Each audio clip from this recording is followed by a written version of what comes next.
Good morning students. मैं doctor Pinky Yogi, assistant professor philosophy department, आपको MA final का 5th paper approaches to western philosophy पढ़ा रही हूँ। इसमें हम अस्तित्ववाद पढ़ रहे हैं। अस्तित्ववाद में जॉन पॉल सार्त्र दार्शनिक को पढ़ रहे हैं। लास्ट क्लास में हमने जॉन पॉल सार्त्र का एक स्टेटमेंट जो मानव के अस्तित्व को समझाता है या एक तरीके से उसकी चेतना को समझाता है, वो स्टेटमेंट देखा था। आज हम और ये देखा था कि मानव की चेतना में ही एक अभाव की चेतना निहित है। आज हम उसी अभाव की चेतना किस किस रूप में वो जाहिर होती है वो देखेंगे। मानव मूलतः एक चेतन सत्य है, लेकिन चेतन सत्य अस्तित्ववान कब माना जाए? जब उसे अपने अस्तित्व की प्राथमिक अनुभूति होती है कि मैं हूँ, मेरे होने का क्या अर्थ है और मुझे अपने अस्तित्व को बनाए रखने के लिए क्या क्या प्रयास करने होंगे। ठीक है, अब ये प्रयास करने के लिए कोई प्रेरक तत्व उसको चाहिए, ये उसकी चेतना में ही निहित होता है। उसकी चेतना जिस चीज़ से गतिशील होती है, जिस चीज़ से प्रभावित होती है, वो चीज़ सार्त्र ने अभाव की चेतना बताई है। मतलब उसकी चेतना में ही ये निहित है कि हमेशा किसी चीज़ का अभाव बना रहेगा और ये अभाव का बना रहना ही उसे निरंतर परिवर्तनशील भी बनाता है। जैसे हमने कल देखा था कि वो है जो वो नहीं है और वो वह नहीं है जो वह है। तो ये किस चीज़ को दर्शाता है? ये बस एक स्टेटमेंट में हम कह सकते हैं ये मानव के परिवर्तनशील स्वरूप को दिखाता है कि वो बदलता है। इस अभाव की चेतना का टारगेट मनुष्य ये मानकर चलता है कि मुझे ऐसी जगह पहुंचना है जहाँ अभाव ना हो, जो कि संभव नहीं है। इसलिए ये अभाव की चेतना मानव के साथ जुड़ी रहेगी, हमेशा मानव की चेतना में हमेशा रहेगी। इसी को सार्त्र ने 3 तरीके से समझाने की कोशिश करी। ये 3 तरीके से जाहिर होती है 3 स्तर पर। अस्तित्व के स्तर पर ये शून्यता की अनुभूति है, ज्ञान मीमांसी अर्थ पर ये निषेध की अनुभूति है, तात्विक अर्थ में ये निषेधिता की अनुभूति है। तो इसे कैसे समझेंगे? जैसे मैंने ये बताया कि अस्तित्व के अर्थ ये शून्यता की अनुभूति है। जैसे मैंने बता दिया कि मानव हमेशा एक शून्य के बोध से ग्रसित रहता है या इससे संचालित होता है कि मेरे पास कुछ कमी है, मुझे कुछ चाहिए, कुछ ऐसा है जो पूरा करना है, लेकिन पूरा वो कभी नहीं कर सकता। क्यों? क्योंकि पूर्णता किसका लक्षण है? अचेतन सत्य का, जड़ वस्तु का। क्योंकि वो ही अपने पूर्ण स्वरूप में उजागर हो सकती है, पूर्ण स्वरूप में जाहिर हो सकती है। मानव के सामने संभावना तो है कि वो उस पूर्ण रूप में उजागर हो सकता है, लेकिन वो कितनी भी कोशिश कर ले, अपनी पूरी संभावनाओं के साथ कभी भी जाहिर नहीं हो सकता। तो उसके अस्तित्व के स्तर पर ये शून्यता सदैव बनी रहेगी। अब आती है ज्ञान मीमांसी अर्थ में। ज्ञान मीमांसी अर्थ में कैसे निषेध, शून्यता या अभाव की चेतना कैसे निषेध के रूप में आती है? जब हम किसी चीज़ को जानते हैं, एक विशिष्ट चीज़ को जानते हैं, तो उस विशिष्ट चीज़ को जानने के अर्थ में हम बाकी अन्य चीज़ों को नकारते हैं, तब जाके हम उसे एक चीज़ को जानते हैं। जैसे सार्त्र एग्जाम्पल से कहता है कि मैं किसी कैफ़े में जाता हूँ और वहाँ पर पायरे को तलाश करता हूँ। पायरे उसका कोई दोस्त है। वहाँ पर मैं पूरे कैफ़े के कोने से शुरू करता हूँ और कहता हूँ कि उस कोने में भी पायरे नहीं है, इस कोने में भी पायरे नहीं है। फिर मैं पूरे कैफ़े के सभी लोगों को देख लेता हूँ, सभी टेबल कुर्सी सब देख के मैं कहता हूँ कि यहाँ पायरे नहीं। तो मैंने सबसे पहले तो कैफ़े का निषेध किया ये जानने के लिए कि क्या वहाँ पायरे है। दूसरा, मैंने पायरे का भी निषेध कर दिया कि यहाँ पायरे नहीं। मान लीजिए मैं किसी कपड़े की दुकान पे जाती हूँ और अपने लिए कोई शर्ट पसंद करती हूँ, तो मुझे कई शर्ट दिखाएगा, उनमें से मैं सभी को नकार दूँगी कि नहीं ये शर्ट मुझे पसंद नहीं है, ये शर्ट मुझे पसंद नहीं। फिर एक पर्टिकुलर शर्ट मुझे पसंद आता है, उस शर्ट को पसंद करने में, उस शर्ट को जानने में या उसे लेने में मैंने बाकी सारी चीज़ों को क्या किया? मना किया।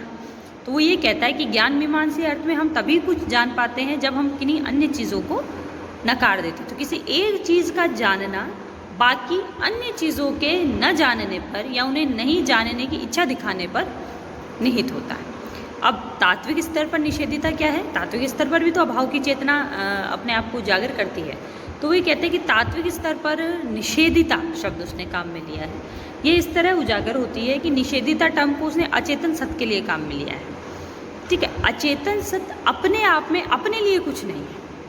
अचेतन सत्य का जो भी सार है, अचेतन सत्य का जो भी प्रयोजन है, उसका जो भी कार्य है, उपयोग है, वो सब उस पर चेतन सत्य थोपता है या चेतन सत्य इम्प्लीमेंट करता है। तो अचेतन सत्य अपने आप में कुछ नहीं है, तो अपने लिए एक निषेधिता का रोल प्ले कर रहा है, हम इस तरीके से कह सकते हैं। लेकिन चेतन सत्य ये जानता है कि ये अचेतन सत्य है और मैं इसमें इसकी यूटिलिटी डालूंगा। लकड़ी का एक गट्ठा मेरे सामने अगर रख देते हैं तो ये मेरे ऊपर है, मैं उसे कुर्सी बनाऊं, मैं उससे पहिया बनाऊं, मैं उसे खिलौना बनाऊं, मैं उसे कोई तख्त बना लूं या कुछ भी, या उसे मैं ऐसे ही छोड़ दूं। तो ये अचेतन सत्य को जो उपयोग दूंगी वो मैं दूंगी।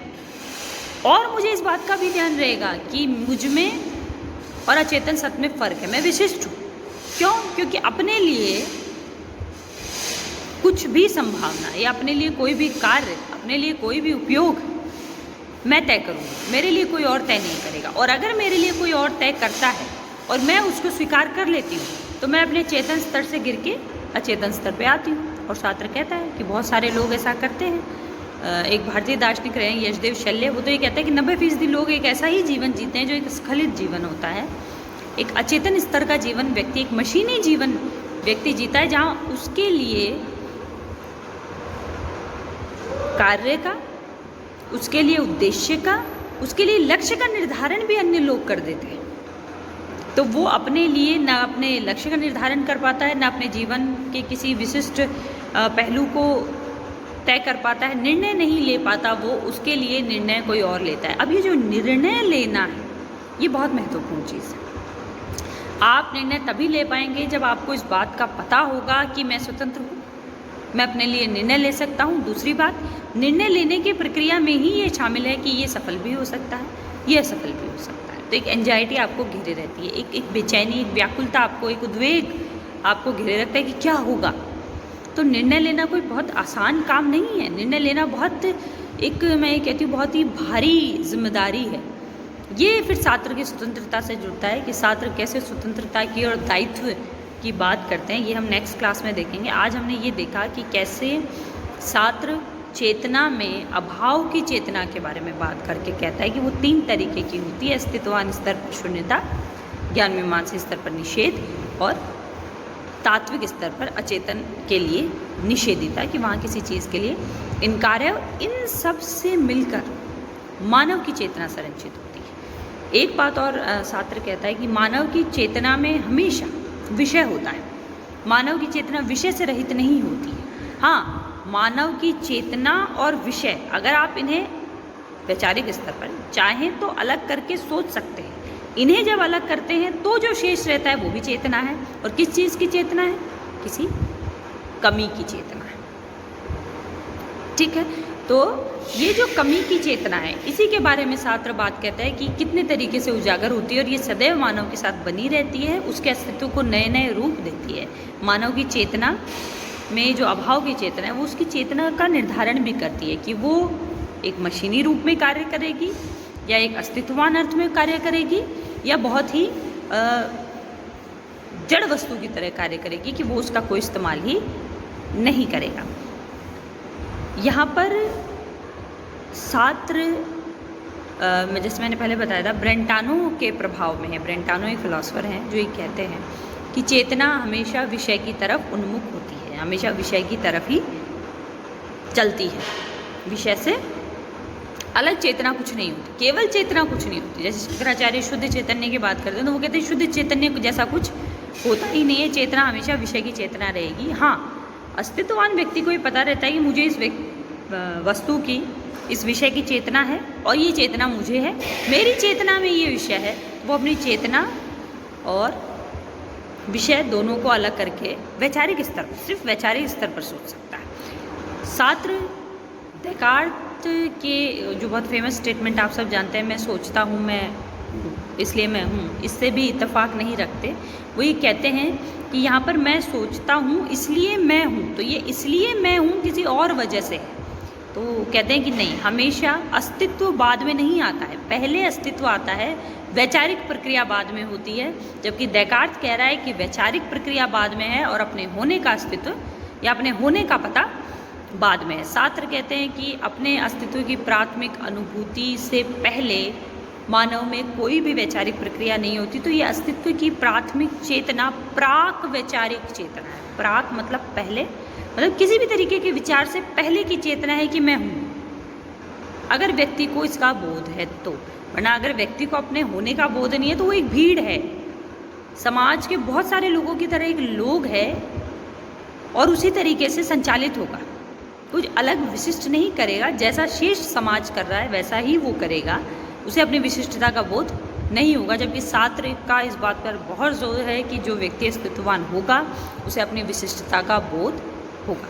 तो कल की क्लास में हम ये देखेंगे कि सार्त्र कैसे स्वतंत्रता की बात करते हैं, और हम ये देखेंगे कि सार्त्र के दर्शन में सबसे महत्वपूर्ण चीज़ जो है वो सार्त्र के अनुसार बताई गई स्वतंत्रता है और उसके साथ जुड़ा हुआ दायित्व बोध है। थैंक्स।